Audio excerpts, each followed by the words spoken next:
Today's voices need to be more than just a pretty voice.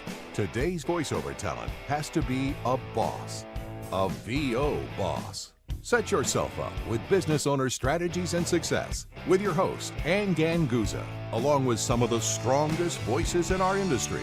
Rock your business like a boss, a VO boss. Welcome, everybody. I'm Ganguzza. Welcome to the VO Boss Business Owners Strategies and Success podcast. I'm here with my lovely co-host, Gabby Nistico. Hello, hello. And today's topic, Gabby, I'm super excited to talk about is market price and how we price ourselves in the industry. This is big episode.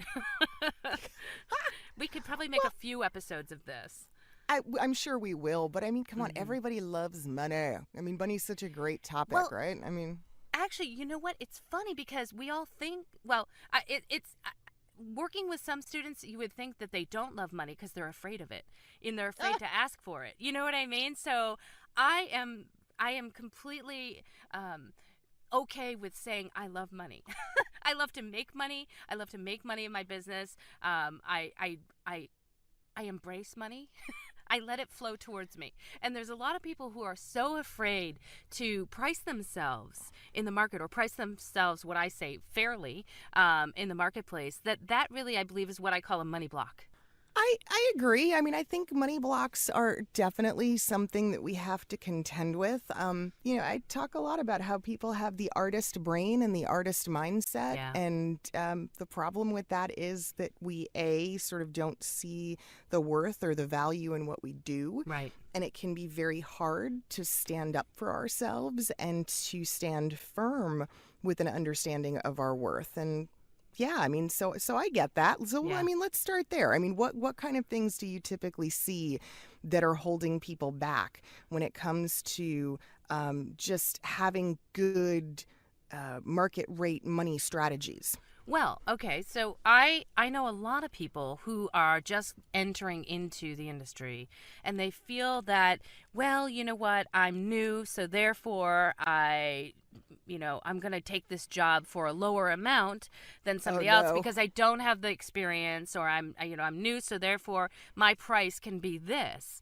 And what I want to say to those people is, all right, first of all, I have a lot of things to say, but number one, you invested in yourself, you invested in your skills, you invested in a studio. There is money that you put into your business. It is what I call the cost of doing business. And that accounts for, a lot of the thought process in terms of determining a rate for what you can charge.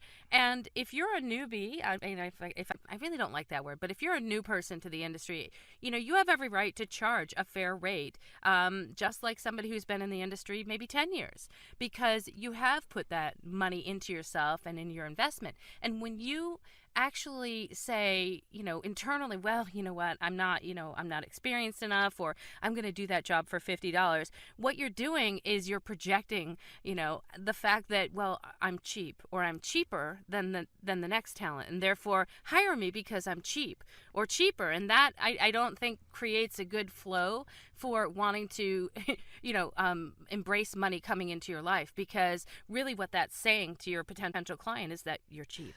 Well, there are a lot of points, and you're right. I mean, we could talk about just this for quite some time. So I'm going to try to stay concise on these points. Sure. But yes, I totally agree with you. The other thing is, of course, it drives down the rates for the entire industry, and it starts to make cheap a trend, which obviously we don't want as an industry-wide front. We want to band together, and we want to make sure that we're all in line or closely aligned in terms of pricing. Right. You also get into the cut rate online marketplace style websites that sort of perpetuate these ideas, things like Fiverr, which I am so against. Right. When I have, people who are relatively new and they come to me and they say that they're on, like, the first thing I do is yank them off of those sites. I'm like, get the hell out of there. What are you doing? Yeah, exactly. But, I love analogies, and I love analogies because I think that they illustrate what we're talking about so clearly. So the analogy I always give everyone is I say, okay, forget voiceover for a minute. Think about your dentist.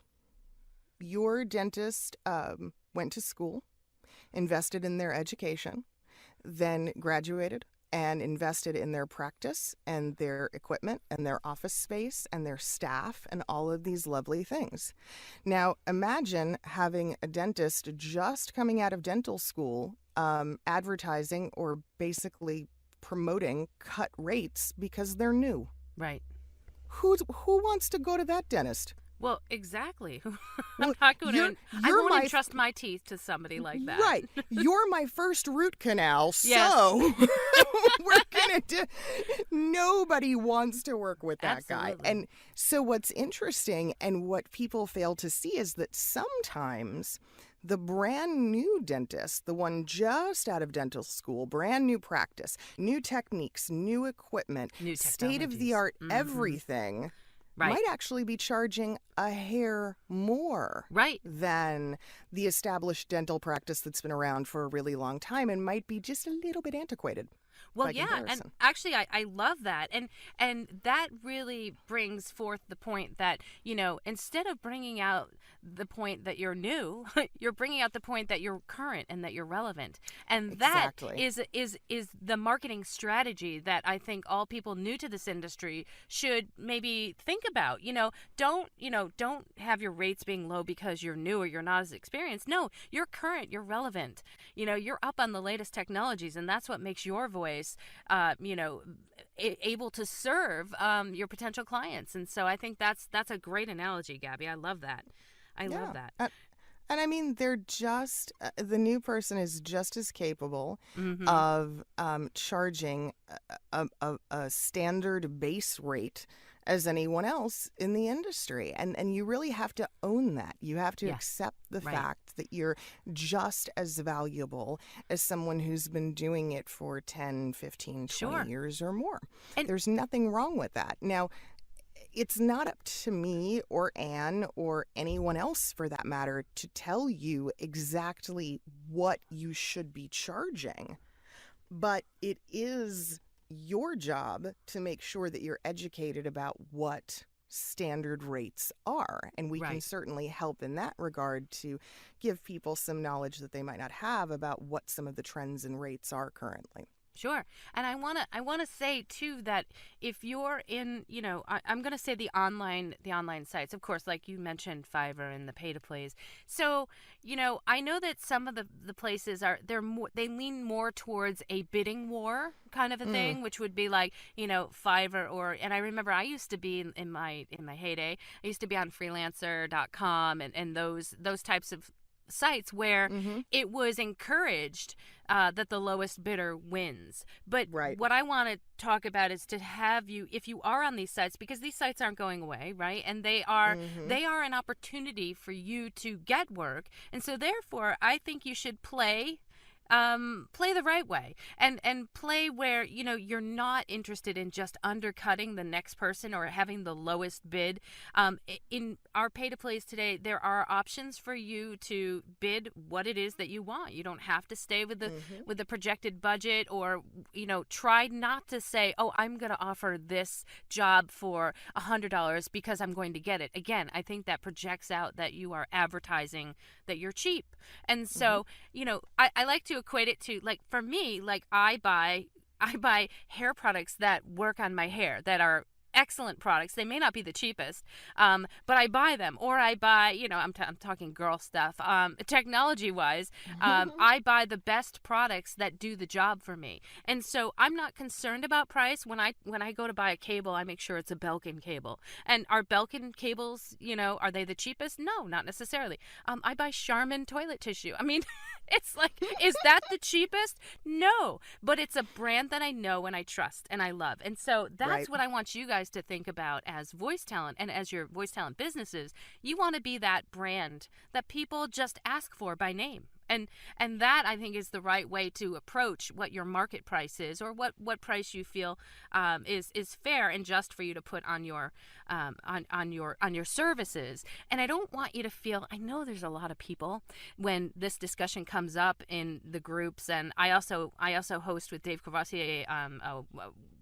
rates roundtable every month, it always comes up where, this is what we should be doing. But I know there's a lot of talent who are thinking, oh, okay, all right, but I really need the work. So, I am going to take that job. And no, they're not going to tell anybody about it. But, that, again, is not helping the industry. So if we can try to just keep pushing it out that you are worth it, and make you feel that you're worth it, I think that's going to help us elevate the industry as a whole.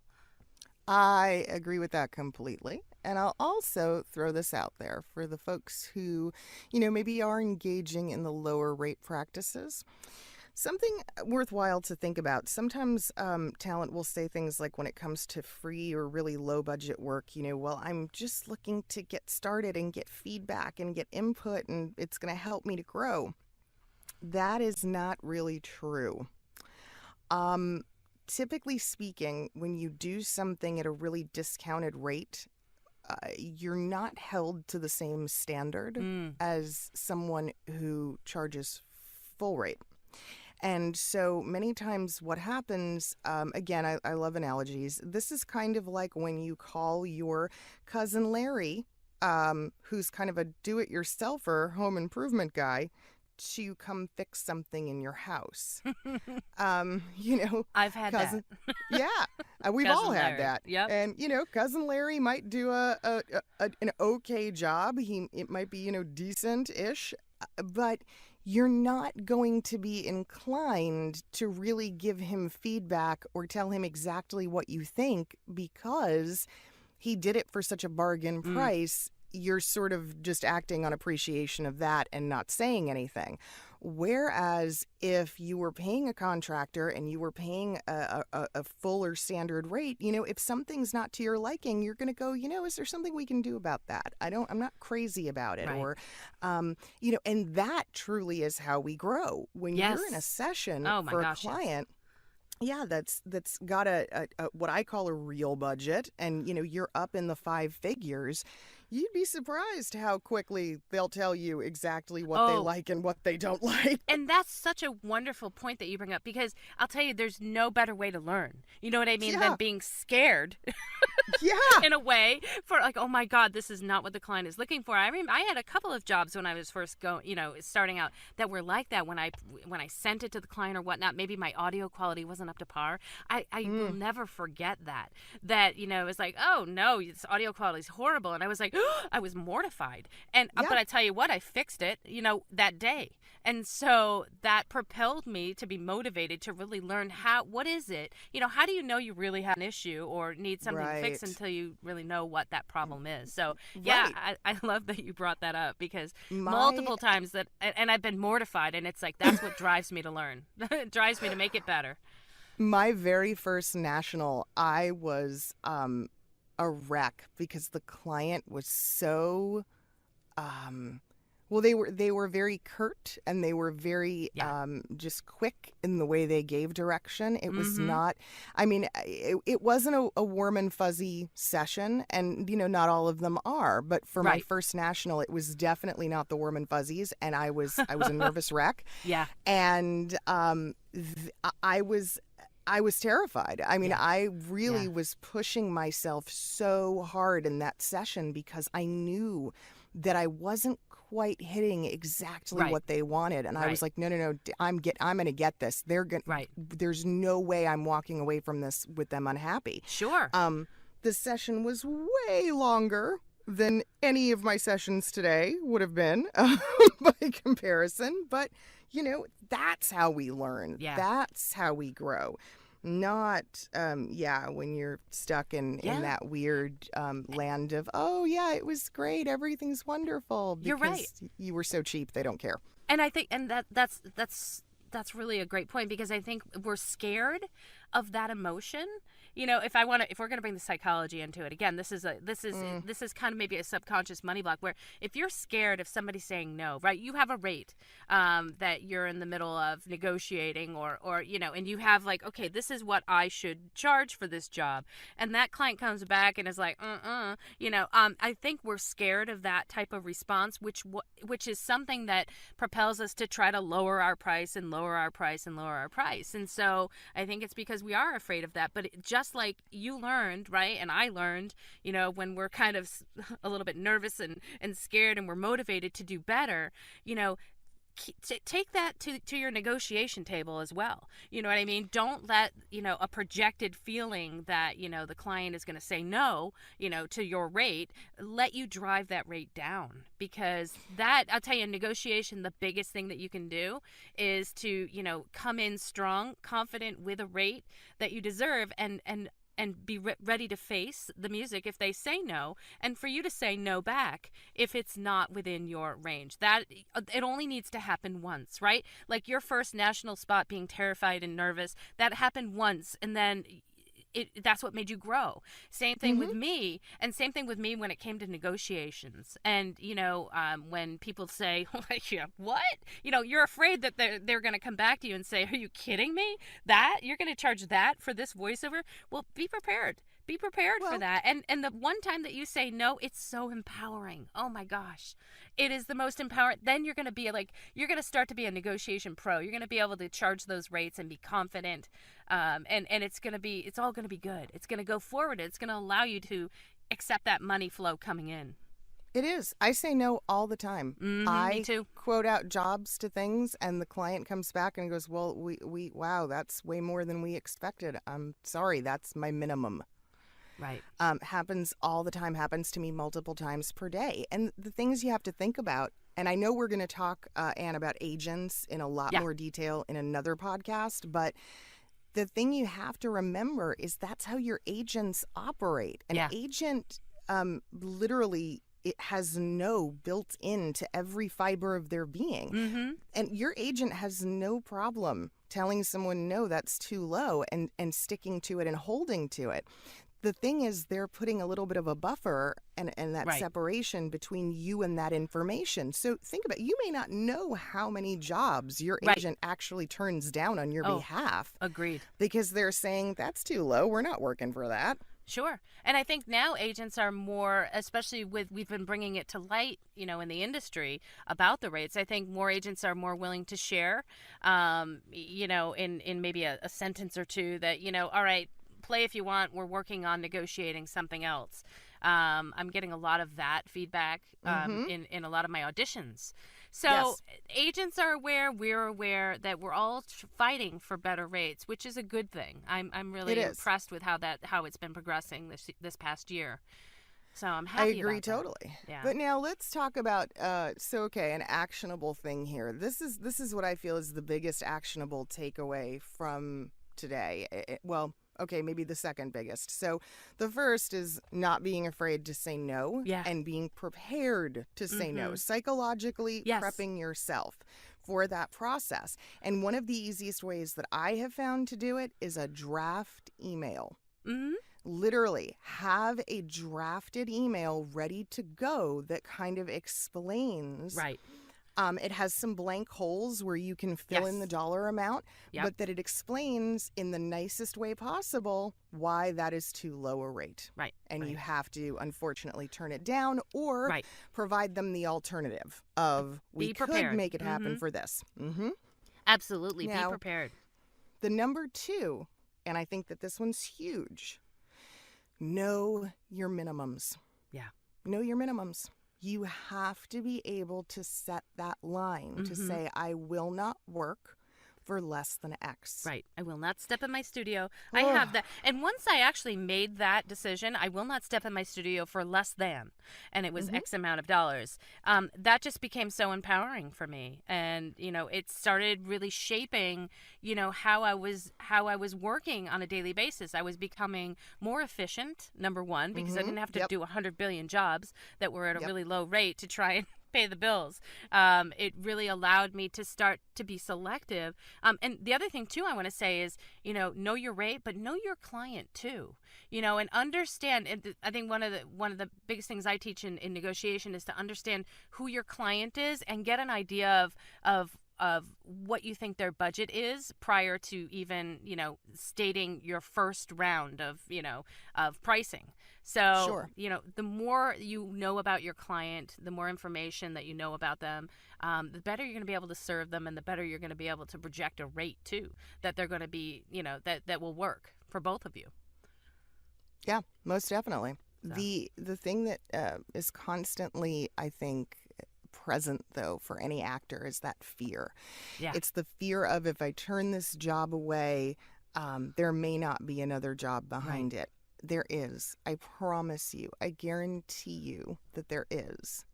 And your third takeaway from today's podcast, and this is a big one, and this is going to scare some people, so brace yourself. Get ready. All right. The third one is to take a look at the clients that you already have currently. And if the rates that you're charging are too low, set a goal date to inform those individuals of a rate increase. Yeah, absolutely. And you have to be prepared that a certain percentage of them are going to go away. Yep. But those who accept the rate increase, usually what happens is Make up. it will balance out. Yep. Right. So whatever you lost, you'll actually still be making the same amount of money or a little bit better. And that frees you up. Yeah, it gives you more time to look for a client that will pay. Exactly. Yeah, I love that. I love that. So So takeaways again. Yep. Don't be afraid to say no. Make sure, know have a your goal. minimum. Yep, know your minimum and have a goal. Look at your clients. Have a goal. If you're charging too low or your rate is too low, have a date where you're going to, tell them that your rates are increasing, due to, economy, due to, your additional training, due to your additional, studio improvements, that sort of thing. Yep. Great. And if you want more information on rates, even though this is a topic I know Ann and I are going to come back and address time and time again. Yeah. But more information, I think we both probably agree the best sources are SAG-AFTRA, number one, top of the list. Look at the union rates. Know the union rates. You do not have to be unionized to benefit from those scale minimums. And everybody right now is a really big fan of what GVAA is doing and the rate card that they're publishing on their website. They have a great rate card, and I know they've gone out and asked people who've been in the industry for a long time if their rate schedules, and they've put that together. I know for a fact, Christina lives next to me. I know for a fact they put in so much work into that rate guide, and it's not, a one-time thing. They are continually updating it, and they're continually adding more information. So it's a really great resource that you can find on their page. So I think those are the two best sources out there right now. And you know what? And don't let the rate guides define you. You can absolutely step outside the rate guide and charge a higher rate or, something that's an average, or depending on the client. Again, it's all kind of a combination of knowing a base rate to start with, and then understanding who your client is and what you feel comfortable charging, and what you think will get you the most benefit and the most work, of course, with that client. Correct. And also, what's the information on your roundtable with Dave Corvasi? Oh, yes, you're going to find it World Voices on their website, on their YouTube channel. So World Voices organization, just do a Google search on them. They have all of the rates roundtables. We've been doing them for 2 years, a little bit over 2 years now, on their website, free for anybody to watch. So there's some really great discussions that we've had there. So fantastic. Wonderful resources. So what a great episode, Gabby. I could go on forever on this one. Well, I want to mention one more quickie thing. So this is a little pet project of mine. I have a website called Say No to Cheap VO. And it's nothing more than it's my little pet project. It's nothing more than a pledge page. It's a place for you to go and see a list of some various resources on rates. It's a place to get the discussion started with clients, but also it's a pledge. And so I invite all of you to go there and take the pledge and commit to solid industry rates and not Yes. undercutting. I love that. yeah. What a beautiful piece to land on to finish our episode on. I like that. Say no to cheapvo.com. Yep. All right. Well, Gabby, thanks so much. I think it's been a wonderful episode. I'm sure we'll be revisiting this again in our yeah. future episodes. If you guys, a big thanks to our sponsor IPDTL. If you are impressed with the quality connection and recording that you're hearing, it is all due to our sponsor IPDTL. You too can record like a boss. You can find out more at ipdtl.com. From all of us at the VO Boss Podcast, have a kick butt week, stay focused, and rock your business like a boss. You can like us on Facebook at VO Boss Podcast and Twitter at VO_boss. Subscribe to us also on iTunes or Stitcher. Have a great week, guys. We'll see you soon. Join us next week for another edition of VO Boss with your hosts, Ann Ganguzza and Gabby Nisterko. All rights reserved. Ann Ganguzza voice talent in association with 3 Moon Media. Redistribution with permission. Coast-to-coast connectivity via IPDTL.